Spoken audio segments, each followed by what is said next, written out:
Welcome to a brand new episode of the We're Talking Drums podcast. This week's guest is none other than Austin Archey from Lorna Shore. That is right. I am so excited for this one. It was such a pleasure to get to sit down with him and talk some drums. All right. And that is what we did. We drank Monsters. We talked about the new record. We talked about how the drums play an emotional and integral role of storytelling within the music, all right, depending on the different type of blast beat you use. Anyways, you guys will hear all about it in this one. Before we get into the episode, just a reminder, if this is the first time you are listening to the We're Talking Drums podcast, then welcome in. It is good to have you, all right? Make sure that you follow on whatever streaming platform you're listening to this on, or if you are watching all of this in 4K on YouTube, then hit that subscribe button, okay? 82.3% of our listeners and watchers, creeps, if you will, on YouTube are not subscribed. So hit that subscribe. All right. It doesn't cost you anything and it helps the podcast greatly. You guys are legends. So I thank you in advance for all of that. Don't forget to share this episode with your friends. All right. If you have fellow drummers, if there's like one little clip or something like that from this episode that you want to share, then do it up. All right. You know, we want to get all your favorite drummers on here. And I will tell you that this guy, one of my favorite drummers by far in the scene right now. All right. He is an absolute legend. Well, I have you here. Well, I am holding you hostage here before we get into the episode. I just want to tell you about this little thing called Patreon. All right. I don't know if you've heard it before, but we have a We're Talking Drums Patreon, has exclusive content you can only find there. Above all that, you get every episode early. And I'm not talking a couple minutes early or a day early. I'm talking about 3 days early. All right. So when all your friends are sitting there like, I don't have any podcasts to listen to. You're like, oh, well, I got the new episode of We're Talking Drums that they can't listen to for another 3 days. All right. And you get all that insight into drummer knowledge first. All right. So head over to the Patreon. You can sign up for free. That way you can just check it out. It's just $2 a month. You know, it's $24 a year, and it helps so greatly to get these podcasts out with the highest possible quality. I appreciate every single one of you. We are also going to have some giveaways in the next month, in the month of December, if you will, for Christmas time and everything. We got a special Christmas episode lined up, and we got some exclusive giveaways, and you will also be the first to get our brand new t-shirt. Anyways, so you can check it out all on the Patreon. Thank you again for all our Patreons for signing up. You guys absolutely rule. One last thing before we get into this episode, all right? Did you like the drums on that intro that you heard about a minute ago? Huh? Like, we got a brand new intro. Even if you're new here, you might not know, but those drums come exclusively from Austin Archey's Mixed Wave Drum Library. Okay? This is Austin's Tama Star Classic Maple Kit with all his cymbals, All right. You got 15 symbols to choose from. You got some crashes. You got a bunch of splashes. Your Chinas. Everyone loves a dual China. A couple different rides. A couple different hi-hats. You got 5 different snares, and it comes with all the samples as well. You can load those up into your slate trigger and have a blast with them, or you can use them with contact, and everything works so smooth and clean. It is wonderful. You got Austin's kit right at your fingertips for all your demoing needs. It is wonderful. If you like the way that sounded, go check it out today. And hurry, because they are doing their Black Friday sale. It doesn't last forever. All right. This is the lowest prices that you get for the year. And if you are brand new to Mixwave, they'll also throw in 15% off when you sign up. Okay. Head over to mixwave.com today. Check out Austin Archey's virtual drum library kit. It is so sick. I highly recommend. All right. That's it for me here. We are going to hop into this episode. Sorry if you hate these intros and you're like, why is this guy talking so long? Let me know in the comments. DM me on our Instagram page, whatever. Let me know. Stop talking. Get to the episode, or you could just skip ahead, I guess, if you want. But we're gonna get into her now. This is episode 84 with Austin Archey from Lorna Shore. Austin Archey, welcome to the We're Talking Drums podcast, man. How you doing today? I'm doing great. Happy to be in Toronto. Well, close to Toronto. Yeah. Anyways, right? Can't go downtown, can't get any of the food, can't go shopping, but yeah, I could gamble my buyout because it's going to be useless in 2 days, so... Exactly. Yeah, take there's some a Canadian. casino literally in the venue today, so perfect. We'll hit the roulette table after. Put the buyout on black and see where it goes. That's it, buddy. I could be there all night. Yeah. Yeah, might miss the set. Oh, dude, yeah, got to run back. Yeah, run back just from the roulette table just to fucking get it. All right, we'll get her going. Yep, cheers. We got guava, Ultra Vice. Great flavor. The best. Sponsor this one, Monster. Oh, yeah. That's a good one. What I've been doing is taking that and the white, mix them together. Oh, see, yeah. Yeah, I'm getting creative with this shit now. I drink these every day, so it's like, got to do something to mix it up. Oh, yeah. I mean, Adam, our guitarist, talks about boyfriend drink when his fiance visits, because he has, like, he'll basically have, like, the little, like, syrups, like blue raspberry, coconut, and all this stuff in his house. Yeah. And he'll take white Monster and make girls make like the caramel latte, your fiance, they'll make like, a nice latte. And he's like, I'm going to make you an energy drink cocktail. And honestly, it's a great thing. You got to have fun. Yeah. Oh, dude, absolutely, man. Yeah. I work at a bar, so we're like, just like pounding energy drinks all the time. And like, that's what me and the other bartenders started doing. And honestly, if you mix white with any flavor, it just makes it better. Wow. Yeah. All right. Yeah, do it with anything. I know the ultra white or ultra zeros, the white Monsters are everywhere. So just grab one of each. We have 12 on the rider every day. Boom. Yeah. So just like get another flavor in there, and then away you go, man. Damn. It's the base. It is. It just enhances everything, man. Yeah. Before we get too into this, man, I just want to congratulate you on the new record. Thank you. Yeah, man. It's absolutely killer. Fucking hitting billboards. You guys are hopefully get that nomination for the Grammy this year. We're hoping. In consideration. So yeah, that would be fucking insane. I just want to go to the party. I know we won't win. I just want to go. Right? I just want to have a seat, Yeah, a seat at that table. Well, fuck. Last year, Knock Loose was in there. Yep. I think Spirit Box has gotten Spirit Box. Yeah, that's kind of the most new blood I've seen at the Grammys in a long time. I'm sure I'm missing a couple random people that have like maybe been nominated like in their younger days. Yeah. But most of the bands, you got Ghost, you got Mastodon up there, Gojira, Metallica's on every year no matter what they do. Yeah, so, pretty much, right? So, and you're not beating them, so no. I just want to get to the party. Dude, that's it, man. Just getting the nomination. Just seeing like fucking extreme metal in at the Grammys would be insane.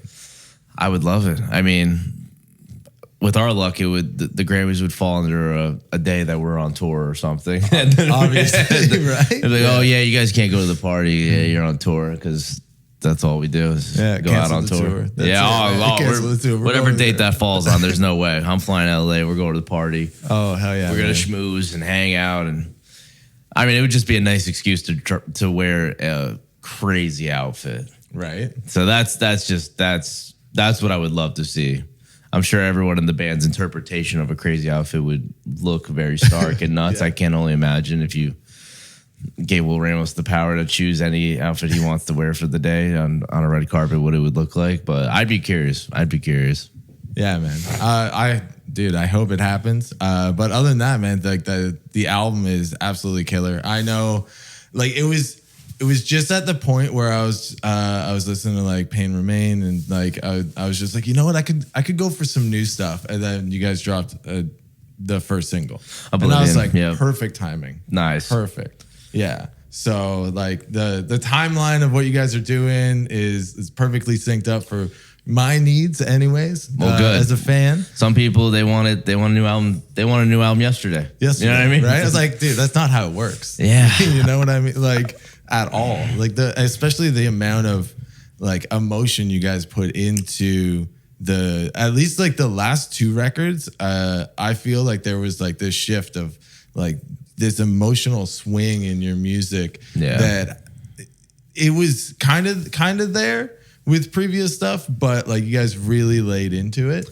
Yeah, we were like a toe in, a toe out, you know, kind of like at the foot of the pool. Like I don't know how far I want to dive deep on, you know, personal things, and does anyone care? And again, drums aren't I can't be like, I wrote emotional to the drums, but to that respect, there was definitely moments of like pushing and pulling and letting things breathe that I think lended itself to emotional, you know, sides of the melody and the vocals, you know, because, I mean, I think just for a while, it was just, I didn't know we even had it in us. It was genuine, you know, like we're like, this is a cool idea. Like, why not try it? Like with like Pain 1, I think that was like our first experience really kind of like going down that rabbit hole. And then that ended up becoming my favorite song. And then next record, you know, you're kind of comparing what you did before to what you're trying to do next. And then I think that was a bit like detrimental, because you're just like, oh, is that a better song than Sun Eater? Oh, is this song a better song than that? But they're all time and place. So I think once we let go of that and started to just write from what we felt was good, that's how we got like Glenwood and Oblivion and Death Can Take Me, and a lot of these songs that I think just were written a bit quicker as far as just like focused and stuff like that. Some songs took a long time on the new record, but for good reason. I definitely think where we ended up was the best version. I don't think anything previous was sabotage, you know what I mean? It just took a while to like get to that final form, and be able to tell us more of a story with less words and just more impactful, I guess. You know, how to tell a story with more of an impactful way, rather than like, you know, Will was always like, oh, like sometimes it's too overly complicated what I'm trying to say, and I just really want to find the best way to say it. I think like someone like Ollie Sykes is such a great representation of that, where he just, I've watched like an interview on him of what every song on the new record's about, and I'm like, wow, incredible. Like it's so like focused and concise, but like you wouldn't have even guessed what some of it's about. You can have your own interpretations, but yeah, I mean the musical side of the record, very proud of. I think everything came out great, and then Will, I think, stepped up into his own a lot on the record and really pushed himself as a songwriter. You know, it's clear he could do tons of vocals and crazy sounds, you know? Yeah, right? But like songwriting, and lyricism is like a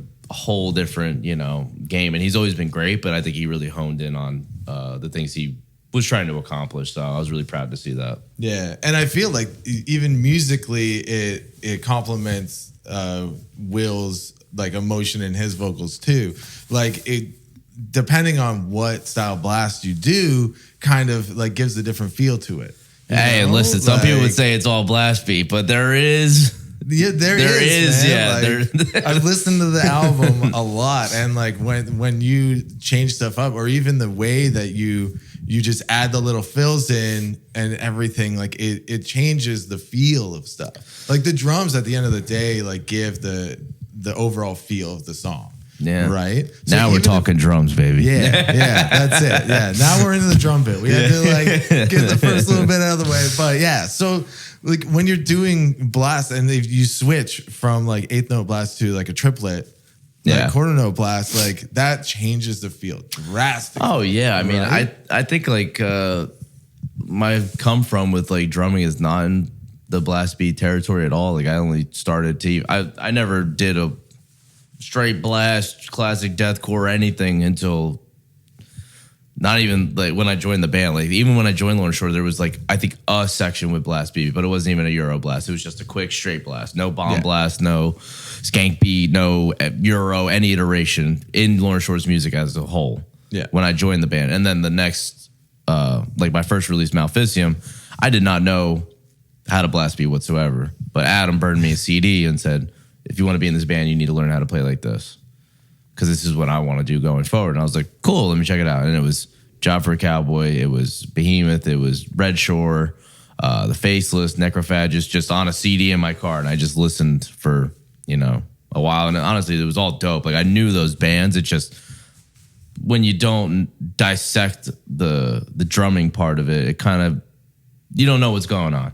Yeah. To the average, to someone who hasn't listened to that music much, you don't really know. It's just a wall of sound and it's dope. But I did like read music growing up. I had Guitar Pro.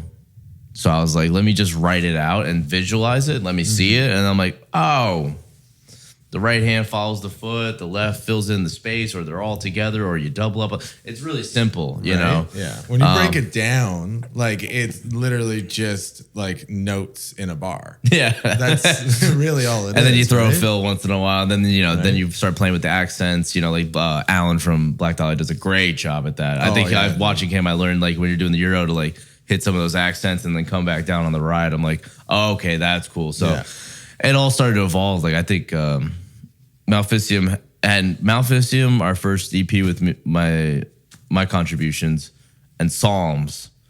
Those two records there isn't a Euroblast on a record because I didn't know what it was. I didn't know how to do it. It was a foreign concept. It's kind of really tough to like kind of like play also the tempos we were doing. I was like, I can't do that at 280, 270. I haven't even done it at 200, So then I started to practice on my own.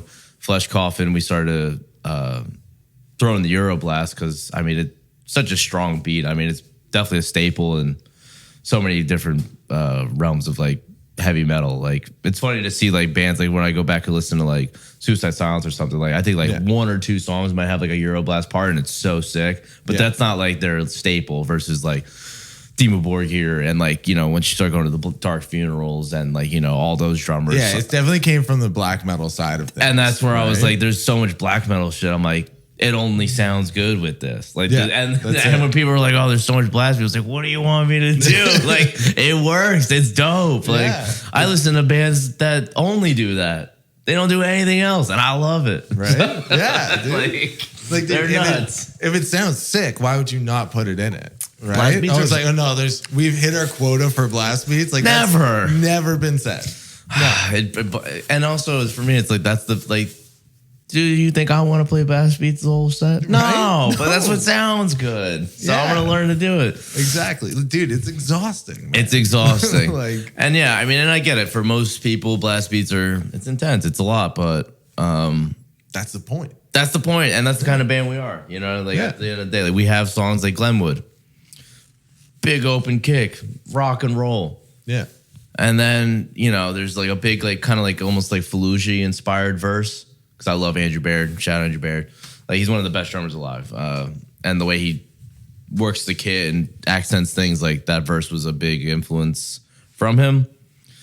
And then halfway through the chorus, I hit you with a Euroblast because why the hell not? But like you said, like the beats, like I've kind of learned just from like an outside perspective, like what certain things add to it. I think Euroblast is the most aggressive, but like listenable. Like you can kind of just ride that for a while. Yeah. Straight Blast, it's aggressive, but I think it gets stale after a little bit.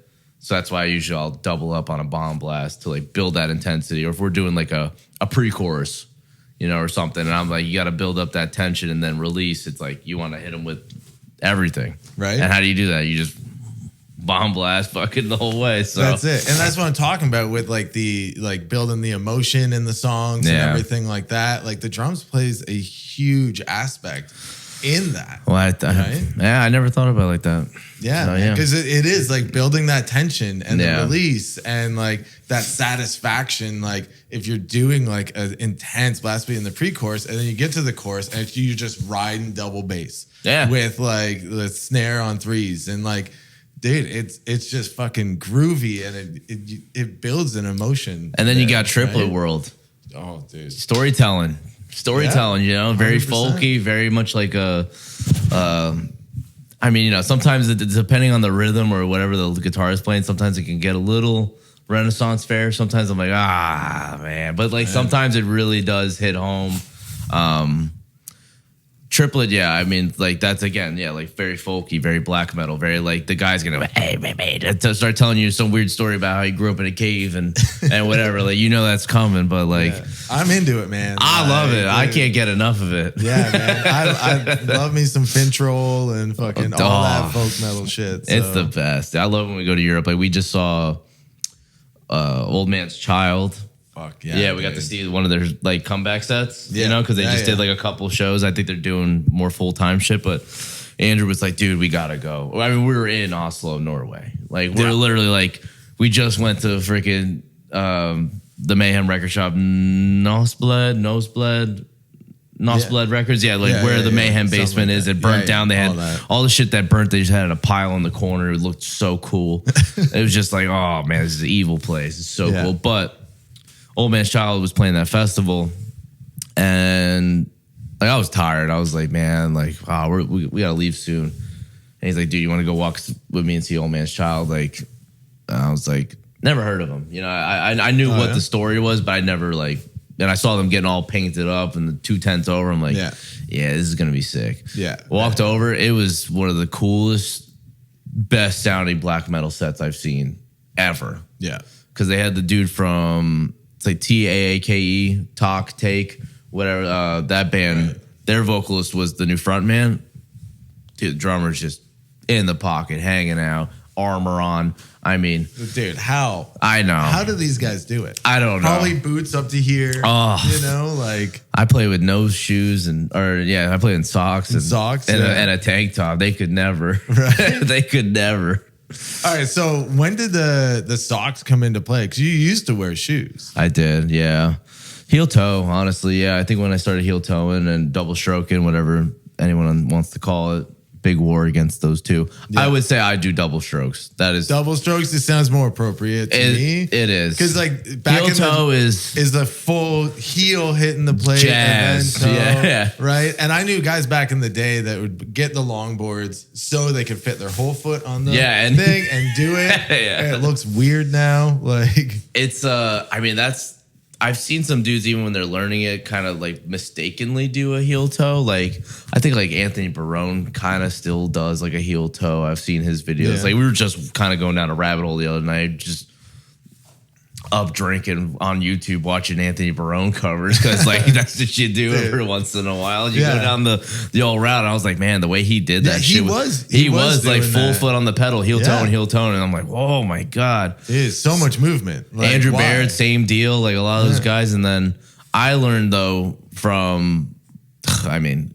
I learned heel toe from a video that if I looked it up right now, probably says 16 years old. It's Brian Hood from My Children, My Bride. Went on to become a producer. Now he does other stuff, but he has the shittiest video ever about heel toe, double strokes, whatever it is. And it's the worst video. It should teach you nothing, but something about that video, it just clicked. Yeah, I watched it. I was like, it's just him with his phone, just like, and then going down to his foot, showing you it, and it's like DM5 settings. You know what I mean? Yeah. Oh, yeah. And I'm like, I get it now. So. And he wasn't wearing shoes, you know what I mean? So I just tried it out, and then I think you could just really feel that arch, you know, when your foot goes over the pedal. Because my heels physically hit the ground. Yeah. I'm so far back.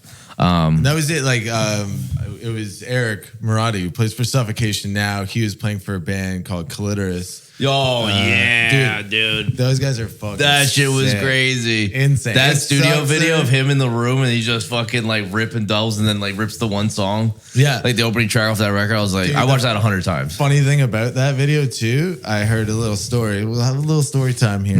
That they recorded that in Montreal and they're from Ottawa. So like it was just like a 2-hour drive down, but they went down the night before. Eric got smashed at this like Believable. Shout out, Eric. You're a maniac. Somebody's house. I don't know. And then their guitar player, Aaron, like couldn't find him the next day. And he just like woke up in a bathtub somewhere and he's like, I don't know where I am. Aaron had to track him down and then he dragged him to the studio. And if you look in the background of that video, there's water bottles just like everywhere. Because he would just grab a water bottle, take a sip and then go and just grab another one and set it down. Like he was so hungover and he's like just ripping blast at like 300. I'm like, dude, one of the most impressive performances on a like tracked recording for sure. Yeah. Like actual drums. That record's insane. What was it called? Like Party Grind. Party Grind, dude. Yeah, I'm gonna go back and listen to that one. Their first album, and then the After Party was their second record. Classic. Dude, both of them Classic. fucking rip, man. Yeah, Eric's a legend, man. I mean, he's ripping he's ripping doubles like hard. Like I see him, he's rocking, I think like he might still be on Pro Eliminators. I think actually he does Axis now. He switched to Axis. Okay, yeah. all right. Because when he got the recently. Eliminators, I was like, I went and bought a pair because I was like, yo, like I kind of miss chain drive. Like I kind of miss having that power. I miss having like some sort of like just weight to the pedal. Yeah. Because Axis they're so light. They're so light, and I tell people all the time, well, what pedals do I get? Like a lot of my friends are in bands that kind of are like a hybrid where they might have a fast part, you know, because that's just the age we're going into with MIDI drums. You know, guitar players are writing song with fast kicks. Yeah. Like my buddy Joe from Amity Affliction, shout out Joe, always hits me up, dude, these guys are trying to kill me. I got to learn doubles. And I'm like, well, dude, you're such a good player. I would hate for you to go get like a pair of Axis pedals and you kind of have to learn how to play drums all over again. Yeah. On the from the bottom half. Like you cannot rest, you know, your beaters up against the head. Like, you know, like that when I first started playing, I would always, if I'm doing kicks, you know, if my left foot's not doing anything, it's rested up against the head. You know, growing up. I bury my beaters all the time and I can't get away from it. I've tried. I had to unlearn that with the trigger. Like, do you trigger and you still do that? Yeah. Wow. Yeah. And I'm using 2 single kicks too, which is dude, like it's game changer. It is. Ever since I did that, I've done some. I just did a European tour where I had to use 1 kick. We were like sharing kits with the other band, the support band. And I was like, fuck, okay. And it took a minute to get it dialed in. First show, garbage. Always, absolute trash. Every Europe first show is garbage. No matter how much we prepare, we'll do the same shit. Rehearsal's great. The moment I get on the stage, I'm like, oof, we gotta fix that. Yeah, that was a problem. Soundcheck tomorrow is gonna be a little longer. Well, we're gonna just take the kick, put it to the side, and then. But that's the thing too. Like, I'll sit at home, I'll dial in my trigger on my kick. Oh, I used to when I first started because you know you don't want to be going under the floor tom, you know, under the snare doing shit. So I'm like, let's just clear out the area and let's dial in this trigger. The moment you throw the snare in there, it's completely different. So. Yeah. Thank God I have a tech, Eli. He's amazing. We learned so many good tricks. Are you using the Roland triggers? Oh, yeah. Clip-ons. Tried and true, baby. Dude, I tried the foot blasters. Yeah. Not for me, man. It's not for me. Not for me. I don't know. Every European, whether they drum or not, hate to call you guys out, but I feel like on Facebook, every week I go on the Metal Drummers group. The one. We all know. And there's a new guy from his garage that's got a new, no misfires. Oh, it's magnets. Oh, it's this thing. It's this thing. There was a new one there's one that's a no touch. No, I'm like, what are we doing here, boys? Shout out all those boys. I love them, but like, we gotta stop. There's nothing that's gonna make a perfect trade. It's just never gonna happen. No. All comes down to it, and it's person to person. Like, Anthony used the laser trick things, which at the time I thought, I was like, wow, that makes a lot of sense. The laser trick one. But those seem to have not really held up. I don't really see people using those. Dude, I don't even think they exist. I don't think they make them anymore. Axis, you know, the little thing. Never get those working properly for me. Andrew from Fallujah fucking used them and they worked great for him. Yeah. I tried them. I was like, this is hot garbage. I can't figure it out. And they have made them, like I've gotten their newer sets and they're like a lot more sturdy. People used to complain because I mean, it's such a small little wire and you know, you got to adjust them every day. And I'm like, I don't have the time for that. So with the clip on, I just know what I'm getting. I know how to dial it in at this stage. Yeah. I've gotten the foot blasters. I've gotten the freaking captors. I've gotten every single one of them. The on trigger. Yeah. Have you tried the ACD ones? No. I forget what they're called, but yeah. Dude, we'll put up the list of link in bio, every trigger system. You got to pay the European shipping. All great people. Yeah. All great people. Amazing. Trying to figure out this thing. I mean, I think we will be extinct as an existence before we figure out how to make a perfect trigger. Right. It doesn't exist. There's no such thing as perfection here. There isn't. No. Right? It's extreme drumming. I mean, even now, it's like the TM2 apparently, you know, Naveen did some research where the TM2 has like a latency to it of like small millisecond. Oh yeah, 100%. And then the 2-box is like almost no latency. But the 2-box is $2,000. The TM2s are $200. They're pieces of dog shit. Don't care if Roland's watching. They're dog shit. Make something sturdier. If it's cold out, you can't even start it. Yeah. If it's cold out, it freezes up. You got to leave it on for an hour. I used to have to shove it in my pants while we were stuck. I'd go on stage. You know, I didn't have time. I didn't have a plug to go plug in for an hour or two before the set. I didn't have my shit like I do now set up ready to go. I'd go on stage. If I just forgot to like either plug it in or I didn't like warm it up next to a heater, if it was cold out, if it was in the trailer for like an off day, that thing ain't turning on for an hour. Yeah. Oh, yeah. It's brutal, right? They'd be like, you know, house sound guy, can I check the kick? I'm like, check everything else. Yeah. I got the freaking trigger in my pants, warming up. It used to be my thing. Yeah. And even me, dude, like I turn it on and it's like, it takes like 5 minutes just to power on.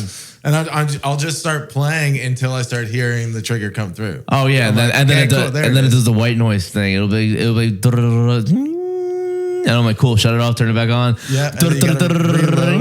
And I'm like, oh man, how do we get here? Actually, one of my TM2s shot out 2 weeks ago. Brand new ones, brand new. Oh, yeah? I put 2 brand new ones, and I actually split them up. I have one for each kick drum. Really? Yeah, it's probably a little overkill. Hey, if it works though. It just seemed like it would make sense because we play so, like there's some parts that are so fast. Like if you do the math of the 30-second O triple, I think it's like Prison of Flesh is like hits like a 340. That's insane. So it's stupid, but there's so much information going into one brain that it would kind of like, it would do like a, like it would kind of do something like that. Really? You are playing so fast that the trigger can't keep up. That's what I'm gonna coin it as that. Yeah. You know, it couldn't just be me playing and something hicked up. I'm like, now let's split these up. But we split them up, and honestly, it's worked great because also in the instance where one shit out the other day, it just was not sending signal out. So while I'm doing doubles, it's like ta-da, ta-da, ta-da, ta-da. And then if I'm doing like ta-ta-ta-ta-ta on like a Euroblast, it's like ta-ta-ta-ta. I was like, oh my God, what is happening? Not good. I'm looking back. I'm like, what's going on? We had all these different conspiracy theories. We were like the video wall, because it only happened when our video wall for the tour was planted on the stage. It wasn't hung behind us because it was a smaller venue. Right. And there was like a little bit of room. And then we looked it up online. There was like, oh, there's like EMI, electromagnetic interference, that could be triggering up the brain. Because when my drum tech came to fix it, there was a sliver this big, and he laid there trying to fix it, and it would work. The moment he left, it stopped working. So I'm like, his body was absorbing. Yeah. It for me. Putting his body on the line. Eli. All right, you got to lay there the whole set. Radiation. Now, that's it. So he laid there the whole set. But then we realized, all right, I think it's just a dud. But we got a new one sent in. So now I am just running them off one because I know that one works great. It's a brand new one. Yeah.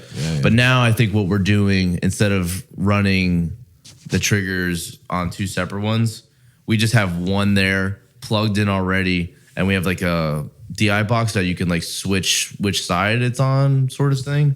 Okay. So that if one craps out, we just click a button and it shoots it over to the other one.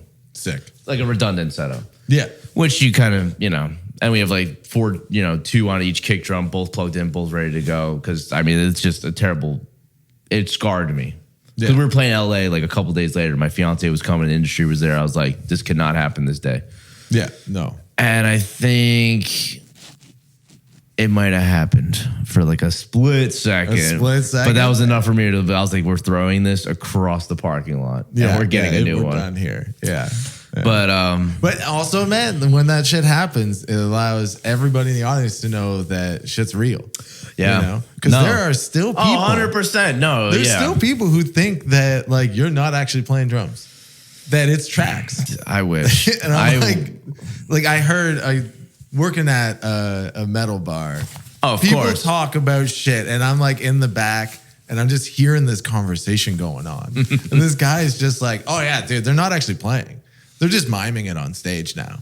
They're not actually playing. I'm like, you don't actually believe that, do you? Yeah, it's crazy. Are you fucking kidding me? Out of all the crazy things in the world to believe, there's some crazier shit that you could maybe believe about anything going on. But a metal band going on stage miming every instrument, vocals. Yeah. Well, he was specifically talking about drums. Drums is the hardest. He's like, thing he can't actually play that. Like, it's just mimed. I'm like, dude, no. Like, what are you on? Maybe like 1% or like 0.5% of metal drummers have their kicks on tracks. It's such a. I've heard stories of bands that had it and done it, and even then, I was like, not even a band I was to suspect. Right. Like when I heard about the 2 that were like confirmed, I'm like, why? There's nothing going on. Yeah. You have like a breakdown like every once in a while. I was like, I guess. But yeah, like any band that's like actually like that you would think would need to does not. I mean, we all death metal, black metal, deathcore, whatever you want to call everyone in this space. Everyone's fucking playing. Like, I don't know anyone in the world that I surround myself in. When you go up a little bit, I've heard of two bands specifically, but I was like, and then there's rumors from back in the day, and I'm like, you know what, whatever. Yeah. At the end of the day, too, I'm always like, if that makes them feel good about their show, good. I mean, sure, you could practice more. Maybe you're just a really cool guy and the band wants you there and you can't play kicks. Right. And then you know what? Good for you, buddy. I'm sure you're not. I'm sure you're a really cool guy enough to where the band's like, listen, man, we'll just backtrack the kicks. Like, I still want you here with me. So it's fine. You're doing something good. Yeah. And that's it. If you're trying to get into a band, just be a good hang. That's like number one, almost. You know? I'm only here because I'm actually, everyone else would say differently. They'd say I'm a terrible hang. But in the beginning, I was a good hang compared to what they had before me. Oh, yeah. Okay. And, I could, like I said earlier, I did not blast beat. I did not know how to even really play that kind of drums. I mean, when I joined the band, or even just started playing with the band, technically I've never even joined. No one's ever told me, hey, dude, welcome to Lorna Shore. I've never had that like hand on the shoulder, welcome to the band. So I'm just still here because I'm a great hang. Yeah. But you're just waiting for the day to be like, oh, actually we found a new dude. Like, you're good. I just took a photo with the guys. I was like, I guess I'm still here. Yeah. Dude, I had the same thing back in the day too. I was in this band for like 3 years. And like we never talked about it. Then one night we were drinking on a park bench, and I was like, "Can I like be? Am I in the band yet, guys?" And they're like, "Oh yeah, okay, of course, yeah, absolutely." I'm like, I only drive us to every fucking show. Like, the drummers I only do everything. Drummers are always driving. Yeah, man. I mean, we did have fair shifts. I feel like back in the day, but I was always the night guy. Me too. Because after I play all day, like people are like, you're probably so tired. It's like I'm actually the most awake after I'm done playing because I've like.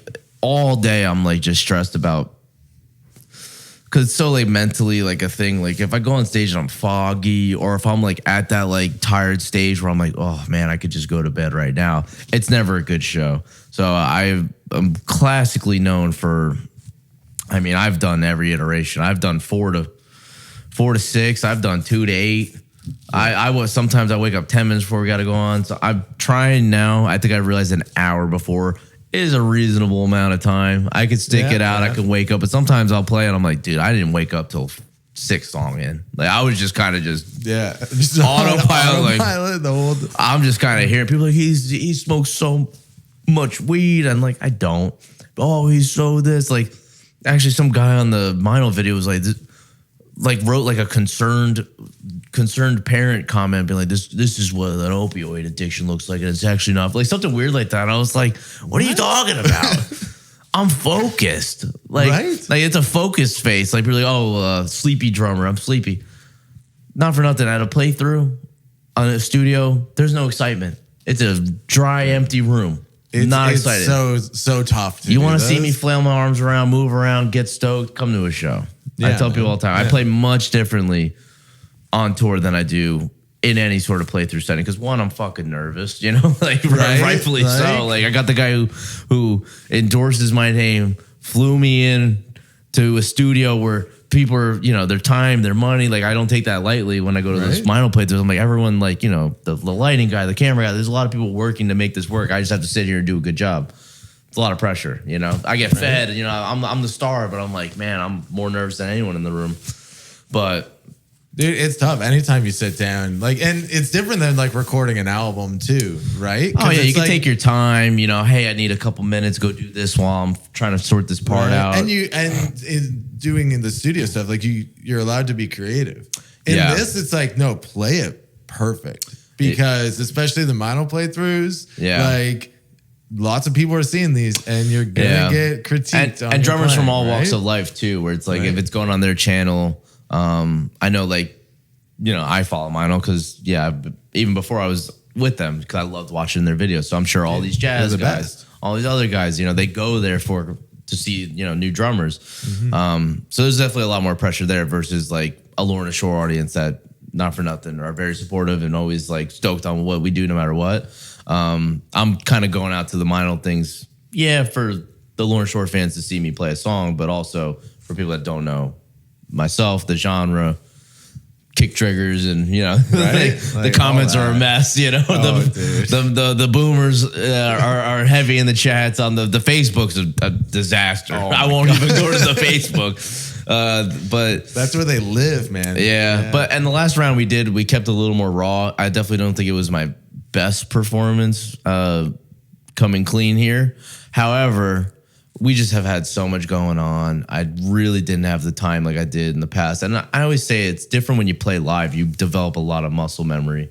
Oh, big time. And if I had the opportunity, like after this tour, if it was like, last day of tour, go fly down to Nashville, nail it. It would be no pressure. But to learn the song without doing it live with like kind of that, because live, I mean, there's definitely days where I'm like, I gotta lock in. Like I'm in front of this crowd, you know what I mean? There's a lot more pressure to like just like fucking power through. It's kind of like I always compare, like, I think for me, like working out and like taking care of myself more has pushed me to be a better drummer live, because there's moments where I got that weight on me and I'm like, there ain't shit in the tank, but I gotta re-rack this. I gotta get this up. That last rep, sort of work until failure, and like mentally it just pushes you to that like fight or flight mode. So now live, there's moments where I'm like kind of getting fatigued, but I'm like getting more like to the finish line because of just that experience, and just, it's a mental game, I think, a lot of the time. Big time. Especially like comparing like the live set to the gym. Like it is a big mental thing where you just got to push yourself. You just can't give up. No, you got to show up. You're there. You know what I mean? Like you get to the gym, it's like, well, I'm here. And then sometimes I get on the stage, I'm like, fuck, I'm here. I'm here. Like, how did I get here? Yeah. You're playing like a big, massive European festival. And like, I always do the thing where I'll walk around during the day, I'll see some bands, whatnot, but like, I don't really get that view from the stage until I sit on that kick, because I want that excitement. Yeah. And sometimes I'm like, holy shit, boss, this is gonna be a doozy. And sometimes I'm, a couple Jaeger bombs in. I see that crowd and I got a couple Jaeger bombs in me. I'm like, this we're fucking here. This is rock and roll. This is what this is why we do this. So and warming up. It's always like a tricky thing for me, because sometimes if I warm up too much, I'm like just dissecting all the issues that I have playing, and then versus just mentally being ready. And then just, if I'm feeling myself that day, I'm like, listen, like I know how to play these songs deep in my core. If I'm not mentally there, no amount of this is going to make me feel better. But now that we play such longer sets, I've noticed that before I would feel really good by song 3 or 4. I'm like, oh, dude, everything is so easy now. Yeah. The last song is the best song because I'm just so warmed up. So now I am doing a little more work to make sure first couple tracks feel as good as, I want them to feel. right? That was always my thing too. Like it's by song 3, we're good to go. Yeah. Right. But like I just need to get the blood pumping, man. Like Yeah. just get a little bit of like sweat going, make sure I'm loose. And like that's my biggest thing. Oh yeah, and especially if it's a colder venue, like a lot of these venues are new and they have their AC pumping, AC cranked, yeah. And I'm like, I love a sweaty show because your muscles are loose, you feel good. Bobby from Signs has like a little trick, and Buster from Humanity's Enthroned was talking to me about it. But there's like a massage gun, little Theragun routine that Bobby does that apparently is the hack. Oh yeah? Oh yeah. And maybe we can get him on here to demonstrate, because I've heard from what I've been told that if you do this, it's for your muscles and for like your looseness and not locking up. It's the same as hitting a pad for like half an hour. And all he does is he doesn't even hit a pad really. He just does this there. Yeah, just like on his 5-10 minutes. And Bobby's a fucking animal, so whatever he's selling, I'm buying. You know, like, whatever he's got. All right, I'm gonna hit him up right after I'll this take and be it. like, all right, send me the Amazon link, man. I'll take it, like, Bob. Let's do it. Yeah, man. All right, let's we're moving along. I don't even need to fucking look at those things here. We're talking drums. Dude, We're talking it, drums. Dude, first time I saw you guys actually was in 2016. Okay, was that at Sneaky D's? No, it was Hard Luck. Hard Luck, Bar yes. with Fit for an Autopsy. Yeah, okay, that was the first time we ever played Toronto, yeah. Yeah? Oh, Yeah, shit. ever. Okay, Yeah. sick. Yeah. Because I'm good boys with Hosen. Hosian, yeah. Yeah. And so I came out to see him, and I remember watching you guys, and I wish I like wrote it down or fucking told somebody about it, because I was watching your set, like the little side stage area there. Yeah. And I was like, these guys are gonna do something. I was just like, it's not quite there yet. Yeah, it's not quite dialed in, but there is something here that is gonna fucking pop. Like, and then I like followed the band and stuff like that. And when Immortal came out, I was like, this is it.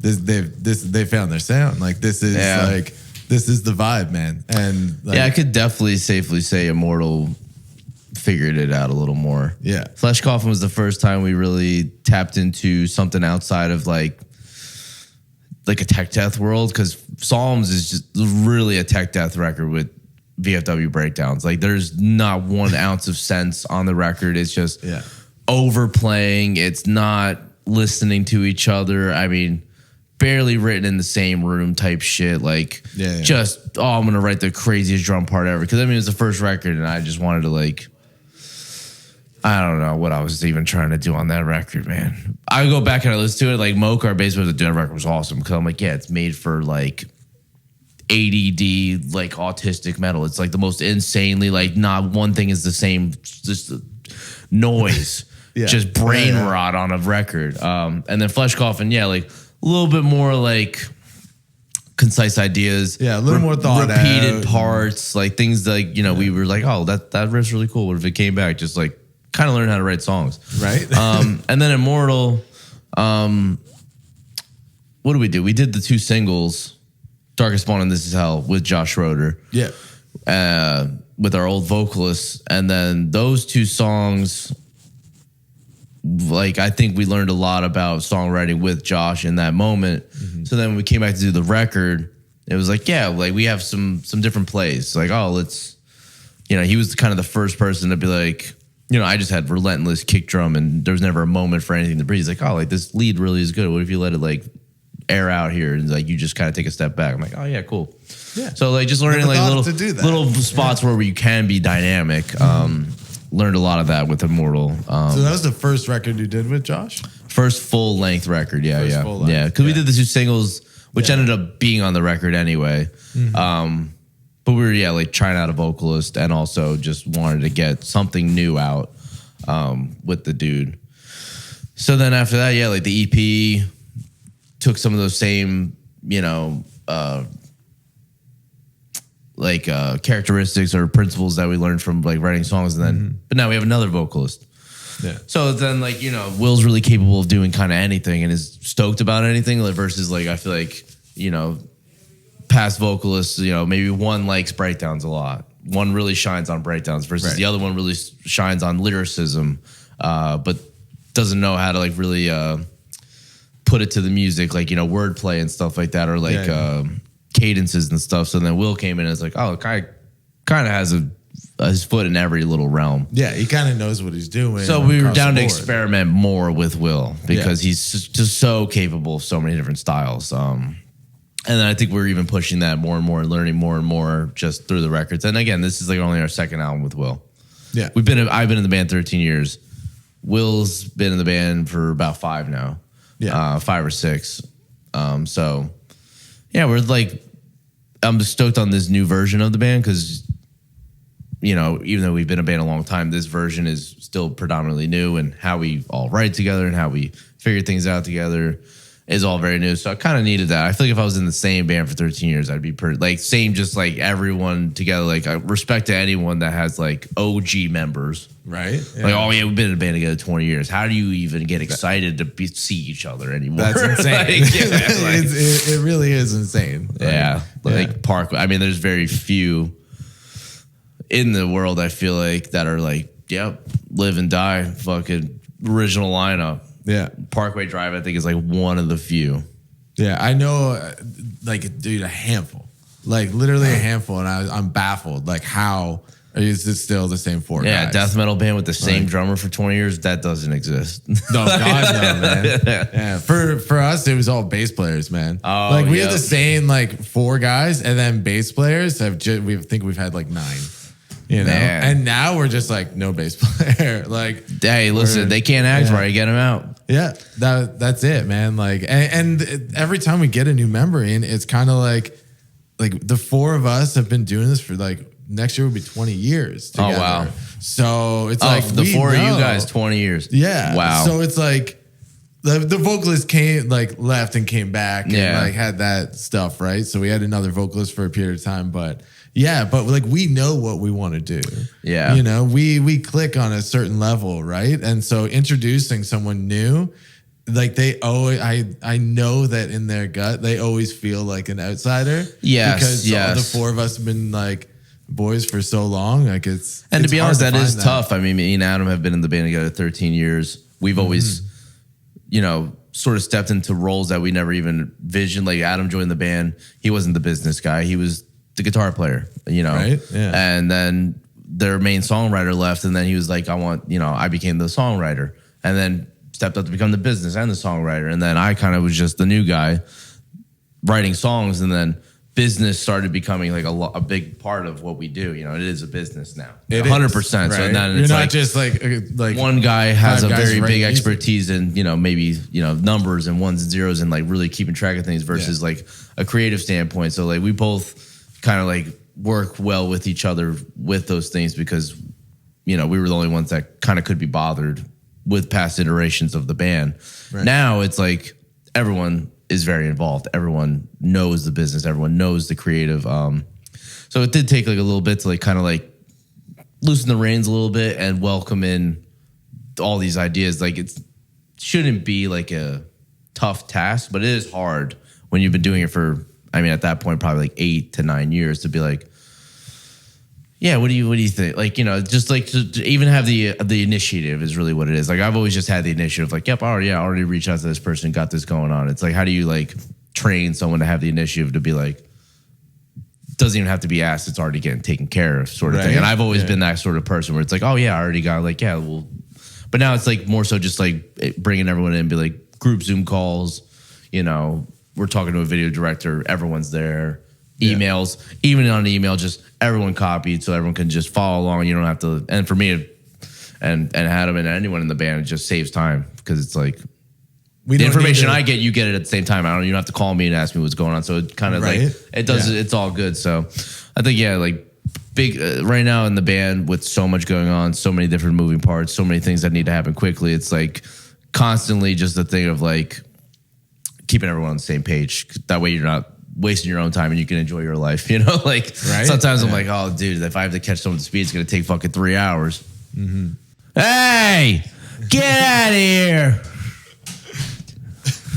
But happens every single time. Hey, we waited pretty far. Hey, yeah, we did. I thought the code on the door would keep him out. Oh yeah, no. That Shiloh will do anything to strip me away from someone. He smelt it. Oh yeah, that's our merch man. One of my best friends, Shiloh. Right.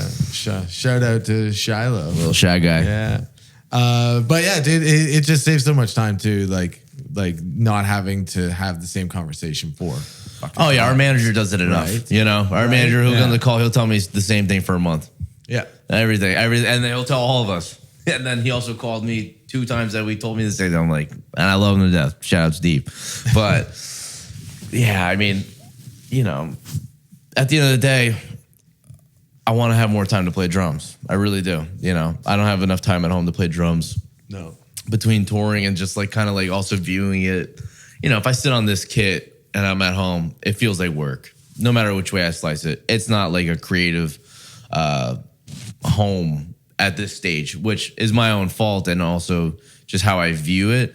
And I think I talked to Naveen a lot about the importance of like, you know, he's like big strong on like, you know, raw mixing and stop oversampling and everyone stop like kind of like, you know, putting up a front on drums and stuff like that just for like, you know, internet appeal or like to like fake stuff. And I think it's important to, if you have the ability, which I do now, have like, you know, the Lorna Shore kit, mic, triggered, all ready to rock. And then just have a 3-piece kit with a ride and a hat and a single kick. And just go play. Like, put a 1 pillow in the kick drum and just like remember that old feeling of like why I love drums. So since we had that vinyl shoot, you know, I've gotten some other gear because all I had was Axis pedals, you know. I'm like, I don't have a simple pedal. An Iron Cobra laying around. I was like, so I hit up Tom. I was like, let me get a pair of Iron Cobras. Let's go back to the basics and fall in love with the instrument again. And I love drums. There's no doubt about it. It's my life. But just the feeling of playing just anything without any pressure, just taking a sip of coffee, putting on a drumless track or nothing. I think it's important for people to do that if they feel like they need to. Some people are just, you know, stuck in grind mode and it works. Yeah. But for me, I need that. You know, I miss that. So. Yeah. And I've talked to a lot of drummers and that's it. Like they get stuck in being a professional drummer in a band and it's tour, it's album, tour, like record, like, and that's it. And they're like, at a certain point, they just hit like, do I even love doing this anymore? Yeah. And they have to go back and like fall in love with the instrument again. Like 100%. Right? Yeah. And yeah, you get so worked up all the drum mix and the I'm trying to tweak this 16th note in this like one fuck set. it, dude. Like, just rock. Like, you know, even the EAD 10 I think is such a good instrument tool because even for that, it's strapped down on the kit.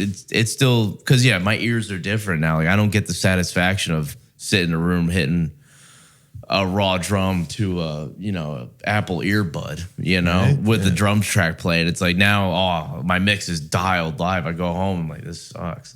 So the EAD kind of bridges that gap where I'm like, I still feel a little bit. I still can play with my in-ears to protect my hearing. Mm-hmm. When you're testing out drums and you're whacking them at a freaking, or trying out a cymbal, like, raw ears, like, fucking hit that shit, feel it. But like, if I'm just sitting there grooving for a couple hours, I want it to sound pretty decent. So I think there's so many tools now to where someone who like me does ass from elbow about mixing a drum kit. Yeah. Something I'm working on, something I want to spend some time doing. EAD, strap it on. Already sounds pretty good. You can already, put on some reverb and some compression. You're like, oh my God, feels like I'm playing to a stadium and I'm in my bedroom. Right. So I tell people all the time, like, if you can get an EAD, just get it. It's so much fun. Yeah, it's good. Just for monitoring or like drum videos. Yeah. Like it makes them sound great. Yeah. Like it's super quick. Cause like the amount of time I spend making a 30-second clip, like it's insane. It's like cooking Thanksgiving and eating it for 5 minutes. It's 5 minutes. It's the same stuff. Like it's the same fucking thing, man. Like, man, I spent all day on this. Setting up all the mics, like making sure they're in phase and then recording, playing it wrong 80 times. And then you put it online and the audio clip's just a little too loud or something's just poking out of the phone. And you got to export it to your phone because everyone watches it on their phone. So I'll have stuff that sounds great in the headphones, sounds great and everything. I'll airdrop a quick version of my phone. I'm like, God damn it. Yeah, it's like, where's the toms? Toms Yeah, just disappeared disappeared like, from here to the phone. Yeah. So yeah, I mean, there's becoming like, and that too, like I just come from, I'm 31, not ancient yet, but I come from a world of, I'd watch a drum video like the Clitoris video, right, or fucking Nick Barker, that are like 30-second drum cams, Joey Jorts and stuff. It's like old school drum videos were sick. The George Colias ones, dude. Those like were like, you can watch these old the faceless, Lyle Cooper, Possessed by Satan fucking video. It's like there's old sick drummers. It's like those were sick. But now trying to be like putting out, because I just think like, I want to be in the drumming community. I want to be a part of it. It does so much for me. It does so much for everyone. People growing up now have so much access to, drummers. In the past, I'd watch this one YouTube video of this guy, and like that's all I had of him. There was no Instagram unless I went to go see him live. So now you have so much of that, and I understand my position. And even if I have like imposter syndrome of like, why would anyone want to see this drum video? Who cares about this? People do, and it could influence someone. And I'm trying to like put my insecurities aside and just take some rounds on it. I like with the filming live thing, I tell people all the time, like just film every night. Yeah. Because the moment you go, I'm gonna film tonight, goes out the window. Now that's all you're thinking about. Just film every single night. And then maybe 3 shows in, you're like, yeah, I really nailed that one part. Because that's all you need now. Yeah. Like I'm always like, I used to be like, I want to put up a full cam, full set. All right, boss. No one cares anyway. Go put up a 1 minute reel on Instagram. You need every night. I'm like, you just need one amazing minute out of this hour 25. Sometimes I don't got it, dude. 30 not for my 90, standards. 30 to 90 seconds. That's it. That's what you need, man. Yeah. Yeah. So and then I found out a good system how to just chop stuff up, set it and forget it, put it out to the world. So and I just got just got an electric kit at the crib. Haven't dove into it too much because again, it's electric. Anything, I'm a dinosaur, right? Like technology. I had a call with the guy. He's like, "Yeah, running you through what the brain does." One of the Lisa's Strata Pros, or Strata Primes. Yeah. Gorgeous. 2 up, 2 down, snare, beautiful. Kick, 2 crash. 2 China ride. It's like a nice big setup. Yeah, almost it's a nice exactly big setup. What your setup is, right? So yeah, I was like, oh, how do I add it on? I'm like, God, that's gonna be another $4,000. So I was like, I could make do with this, but in my apartment, I have a garage underneath kind of where we live, and there's like a small room, and I found it because I tried setting it up in the apartment, just never works. It doesn't matter what the fuck you do, someone's gonna complain. First day I played it, I'm just like trying to dial in the kick threshold, and my neighbor downstairs, God bless his heart, my boy Chris. Yeah. He was just like on the Ring doorbell, and like my fiance was like, someone's at the door. I'm like, oh shit, here we go. Yeah. I just cracked this thing open. And he's like, yo, dude, like I just want to make sure everything was all right. Like I never hear anything. You guys are usually really quiet. I just heard like a bunch of banging around. Want to make sure you guys are okay. And I'm like, yeah, I just got this new thing. I was just testing the waters. And I'm like, but I'm glad you told me the moment I tried it out. Yeah. Because I would have felt real bad if it was months later and like, dude, I can't get sleep. And I know that guy leaves for work at 4 a.m. and gets home at 6 p.m. Yeah. And I was like, listen, I'm not trying to fuck up your shit, like blah, blah. And then, I told him what I do, told him all this shit. And then last time I saw him, I was parking in the garage. He was coming out and he was like, dude, you fucking awesome, bro. He's like, do whatever you want. I don't give a shit. Yeah. And I was like, no, dude. I was like, actually, let me show you. So I put it in the garage downstairs, and he's the apartment above, but I think we'll be okay. But I'm like showing him it the whole time. He's like, dude, I don't give a fuck, dude. You're dope. Do whatever you got to do, bro. You're the best drummer I ever seen. I'm like, I'm trying to be mindful of everyone around. Right. He's like, bro, who gives a shit? I was like, yeah, I got a soundproof ceiling. He's like, fuck it, dude. It doesn't matter. So at home, I'm going to start dialing that in. And hell yeah. I don't know if I'll be Mr. E-Kid drum online creator because not my speed, but now that I have my Mixwave plugin, I do have the Mixwave plugin. So I can put that in there, use it as a writing tool, kind of play to my kit at home. Because our studio is like an hour away, and it's just kind of a huge task in my life right now where to drive an hour there and an hour back might not seem like a lot, but I do like being at home. Right. I miss my family. I miss Like- my fiance, my dog. I don't want to spend 8 hours away from them every day to just go play drums. So I want to find a good balance of going down, maybe hitting the E kit in the morning, if it's soundproof enough, maybe at night. Yeah. And then go play some real drums, when it counts every once in maybe twice a week. Twice a week. We'll Yeah, start off right. We'll start off once a week. Just go there, and then we'll up it to 2, and then I think that's good enough. Yeah. I think we'll get somewhere there. Yeah, I got the same thing. My studio's only like half hour away, so it's like not too bad. But every time I go there, I'm like, I need to spend at least 4 to 5 hours here to make it worth it. Yeah. Right. So And then there's the pressure to practice, and then you're like, Yeah. what do I do? You sit there. put the click on, and I'm like, I mean, to be fair, once I run a click in a session and some backing tracks, it's like I'm in the mode, Yeah.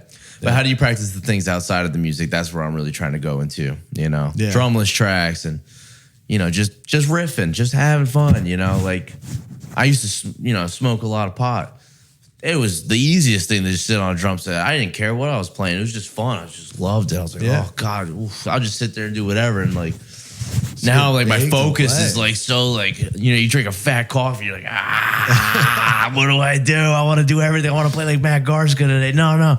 Oh, let me learn this groove that I saw on Instagram. So I think honestly having a plan helps a lot. It does. Yeah. Right. Today I'm going to practice Lorna Shore songs. Today I'm just going to have fun.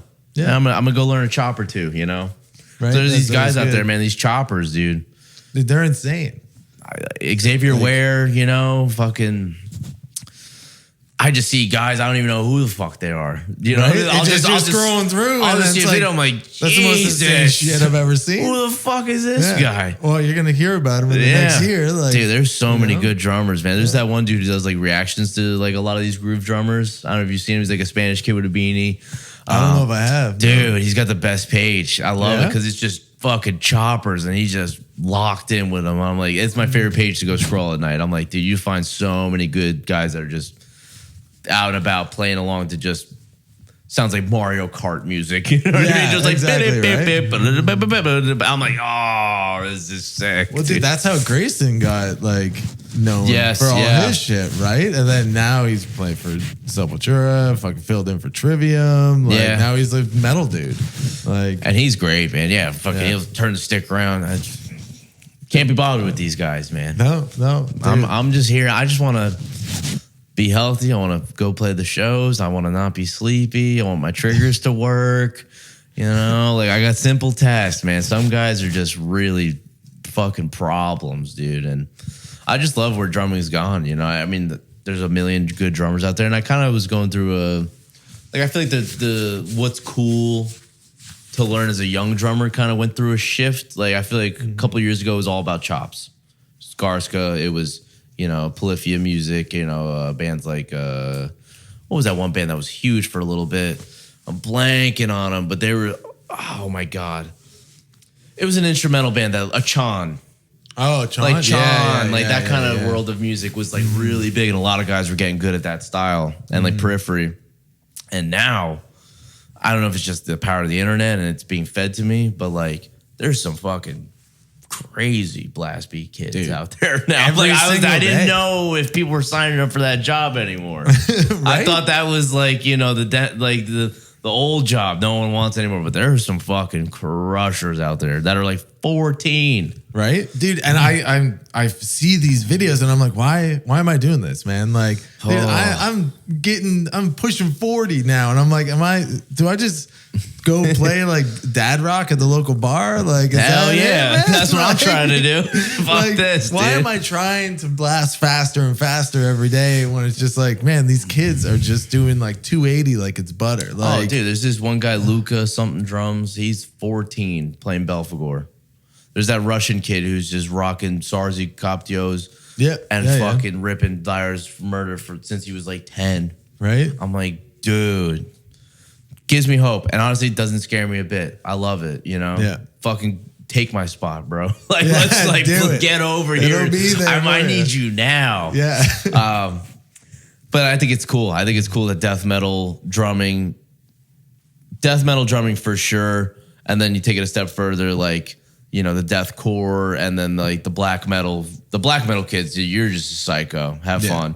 Yeah. And then you got like, tech death, which no one's really signing up for tech death. No, that's tech true. death might be the old job that we're talking about, but dude, it's old man music now, man. Which is crazy because that's like the most futuristic, dope shit. Like, we're all still waiting for that Necrophagist Lost album. The Faceless, still one of the greatest bands that ever put out records. You know what I mean? Yeah.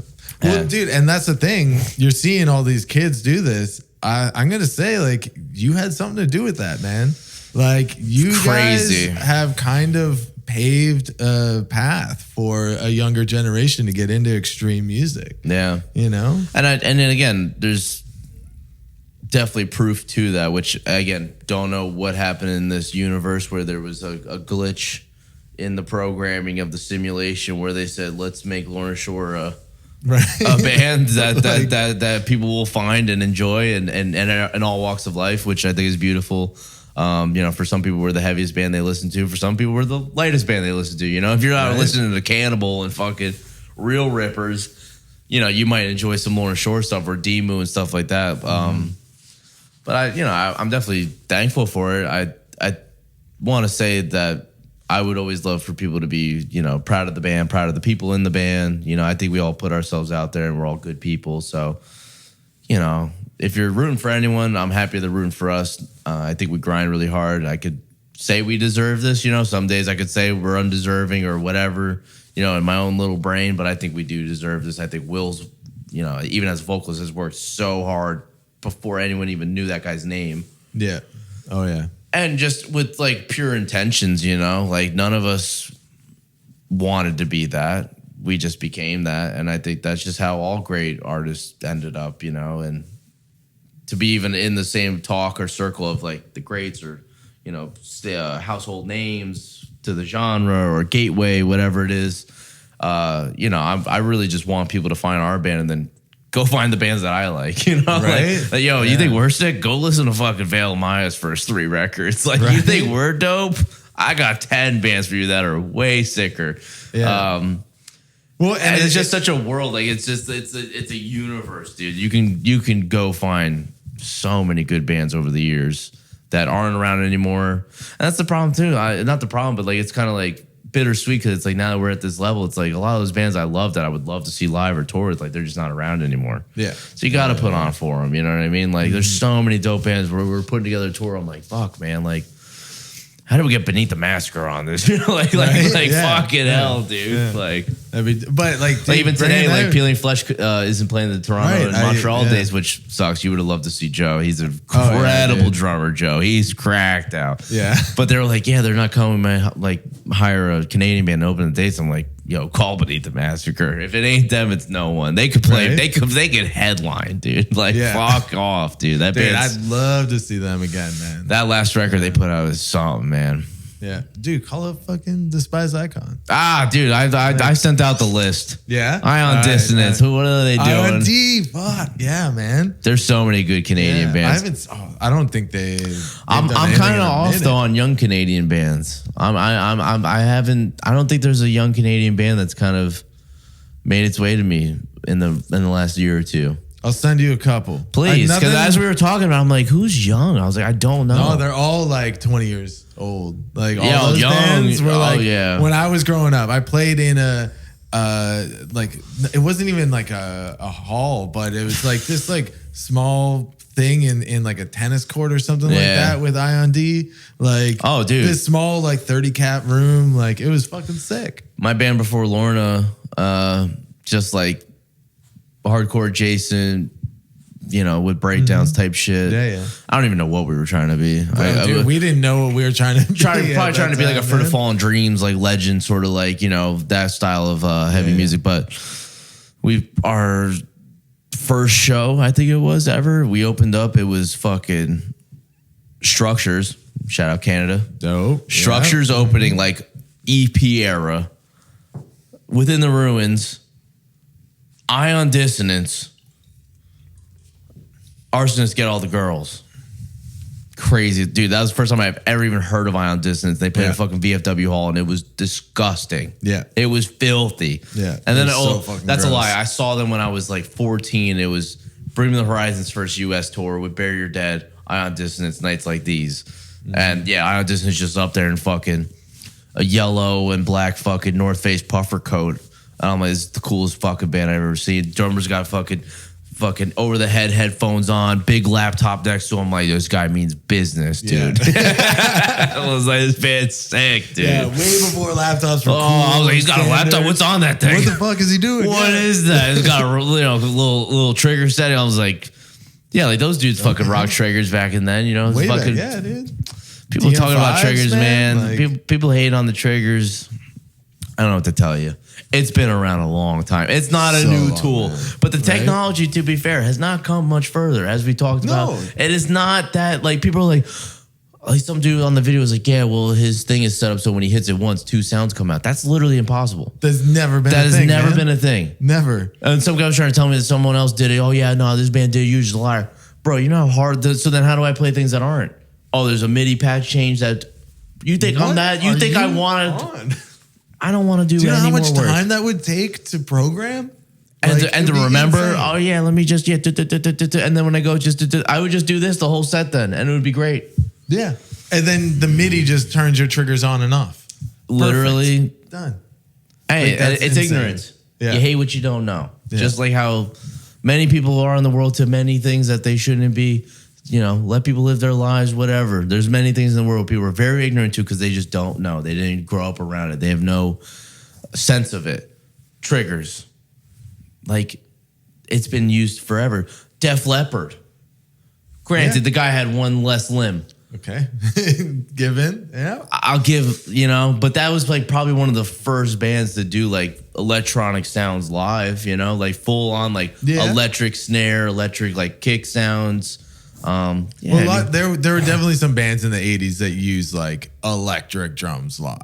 Oh yeah, like, the fucking octagon, fucking ugly fucking things. Yeah, dude, it's been happening for fucking decades. It's 40 years. Alex Grind, I mean, he was rocking. I mean, and respect to anyone that just says, "Yo, fucking," like Cody from Sangu Sugabog was doing it for a bit. I know a lot of guys that would just put the fucking kick pad on stage. Yeah. Fuck it. Who gives a shit? Yeah, I'm not any less stoked out front. But then, like, a lot of them, like Cody's is rocking the kicks now, and it just feels better, which it does. It does. But, mesh head. I never got into the mesh head. I don't mind the mesh head. Nah, I never got into it. It was actually Bryce who did it for a tour, and I was like, I'm going to try that out. It's kind of sick. Because it gives you like way more of a rebound. Yeah. Like it's kind of like playing on a trampoline. You know what I mean? Like, and if I was in a slam band, like exclusive, like that's all I'm doing, probably would be sick. Like Ingested, like Lynn does it. I'm like, yeah, you're just flying the whole set. Yeah. Fuck it. Well, also I mainly have them just for recording purpose, so I could use my actual kick drums, and it feels to me a lot nicer than a pad. Yeah. And I can use both kick drums and it doesn't get in the overheads. Like, true. No, it has a lot of good purpose. I mean, I just fucking scrap them. When we do the record, they're not even in the room. Yeah. Get them out of here. And I remember there was a big thing online years later, like 2 or 3 years later. I posted a shot of my kid in the studio. They're like, oh, there's no kick drums there. Fuck him. And I'm like, first of all, the process of writing a Lorna Shore record, we tour so much. We go to the studio. Sometimes the song, I'm finishing up writing the drums the night before I got to go track it. I don't have the time to learn a song. You know what I mean? Right. And to be fair, time is money. We're paying for the studio. Sure, I could pay for another 2 weeks in the studio to go sit in the other room and practice the drums, but it's just not practical. We're getting a record done. Like you said, when you go to the studio, it's like you're there to get a record done and achieve the sound. You can do punch-ins, whatever it is. Like, the big safety and like just comfortability with Josh that I learned versus other producers I worked with was because they just don't have experience with this type of drumming. You're tracking, a band like Kublai Khan or a band like in the metalcore space. Like, yeah, those guys will probably one take fucking crush it. Mm-hmm. It does take a lot for me. And he's like, listen, right now it's not the time for you to prove you can play drums. I know you can play the drums. Now's not even time to prove that you can play these songs. That's when you go play live. Yeah. He's like, so we would write pretty crazy shit, and he'd be like, I don't know, man. I'm like, what don't you know? He's like, I think we're getting a little carried away. I'm like, you don't think I can play this live? He's like, could you? I'm like, I got no choice. And I was like, if we put it on the record, I got no choice. Yeah. So that sort of like writing, even since the beginning, has just put my back to the wall and forced me to become this drummer. You know what I mean? So I think that's a big thing is like, you know, it is beautiful to write in a room with everyone. Certain things, but it's also beautiful to just sit there and just kind of push yourself on the MIDI and learn how to write MIDI drums, because then you can write things that you wouldn't think of, and then you force yourself to go do it because you got to go pull it off live. Yeah. And I think I've literally built a career off that. Honestly, like I'm just doing like I can't look stupid up there, you know. So that's it. Like, and like because of your popularity now too, I know that there's even more pressure. Like the last like 3 to 4 years, eyes are on you. Like, can this guy pull it off live? You know? And I felt a lot of that pressure this tour, especially I'm on a 6.5 foot riser. The seat's 2 feet above that. I'm 8, and then my torso, I'm probably about 8.5, 9 feet in the air by the time my eyes are leveled up to the ground of the stage. So I'm up there. Big shows, you know, people are spending a lot of money to come see us live. People are investing their time, taking off work, whatever it might be. You know, people are invested in the band. There's a lot of support. And I think, you know, and what do I have to do? I got to pull off a fucking crazy set for an hour and 20 minutes. Out of all jobs in the world, it's, you know, it's what I'm meant for. You know, I'm meant to just like give these people a good show, give them a little showmanship. You know, don't look bored up there because I'm not bored, or maybe I'm focused. But like, there's moments where I'm definitely like, you know, when we tour, we go Jira, I'm like, man, like the Jordan logo. You know what I mean? Where he's like that, you know, Jordan just by his fucking stance. Like, I feel like a great drummer, you could just have a silhouette of them and you know, and watch them, and you know that that's Mario, you know that's Joey, you know that's Eloy. So I'm like, I want to have that characteristic for me when I'm playing, for sure. So that's a new sort of thing I'm working on. Just like have a little bit more showmanship, and you know, even in the moments where I'm like, dude, I could just play and just. Some shows, don't get me wrong. I was sick a couple weeks ago. I'm like, I just need to play good. Like, I'm not in the mood. Like, my body hurts. I'm achy. I need to just play good. But like, any moment where I'm feeling a little spicy, I'll flail around a little more. And today it's a gorgeous room. I can already tell it's going to be a great show today. Yeah. I'm calling my shot right now. All right. It's going to be good tonight. Jordan. All right, let's wrap this up because we got to do some gambling before we get some food in the tummy. Got to get a couple things going. Yeah, you got to do that. So, Austin, thanks for coming on. Dude, thank you, bro. Man. It's been a pleasure. It was a pleasure. Yeah, man. We'll have to do this again down the line. Yeah, we'll revisit some topics. Hell yeah, bro. We can sit here literally all day and talk drums. So at a certain point, we just got to stop. That's all you're getting. That's it. That's it for this round. We'll do round 2 next tour. Sounds good, boss. All right. Thanks again, man. Thanks, y'all.